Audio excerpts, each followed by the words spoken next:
Бул Бишкектеги маршруттук таксилердин бири. Ичиндеги көрүнүш шаар тургундары үчүн чоң бир ыңгайсыздыкты жаратат. Ушул маселе боюнча жүргүнчүлөр маршруттук таксилердин техникалык абалынын начар экенин айтышат. Булардын адам эмеси, арманы эмеси ушул көп чалыш керек да. Бул эч кандай эме техника безопасностька туура келбейт. Айда ысыйсың, эштек терезе ачылбайт. Кышта үсүүсүң, анда аңгырап турат.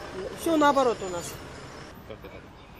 Там это так много людей там сходит, да, в маршрутке, и все так останавливают, тогда это трудно и тяжело. Кондиционер жок, сиденьялардын баары пружиналары чыккан.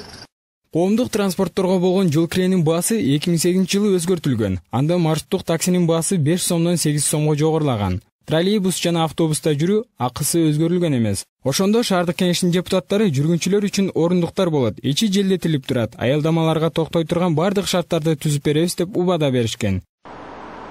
Эч нерсе өзгөргөн жок. Мына бүгүн аз көрүп жатасыздар, маршруткалардын техникалык абалы өтө начар. Бул маршруткалар өзү стандартка жооп бербейт. Себеби маршруткалар Европадагы жанагындай жүк ташыган маршруткаларды бул жака алып келип, кол менен отуруштарды жасап, айнектерин кезип, анан жолго чыгарышкан да.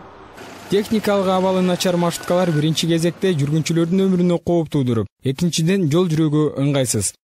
Бул жүргүнчүлөрдү коопсуздугу. Бул эң чоң маселе. Эми көптөн бери проблемалар бар, ал боюнча азыр иштеп атабыз. Биздин управлениянын негизги бүгүнкү алдына койгон максат бул жүргүнчүлөрдүн коопсуздугу жана адептүү мамиле кылып жүргүнчүлөрдү ташуу. Люктөрү жок, айнектер ачылбаган маршруттук таксилерди бизге киргизбейбиз. Маселени чечүү боюнча Бишкек шаардык транспорт башкармалыгынын жетекчиси Зайнтбек Назарымбеков ишке жараксыз 300дөн ашык маршруткаларды жумуштан алып салганын айтты. Мурат Суурбеков, Кубанычбек Мамытов, Интерньюстун журналистика мектеби үчүн.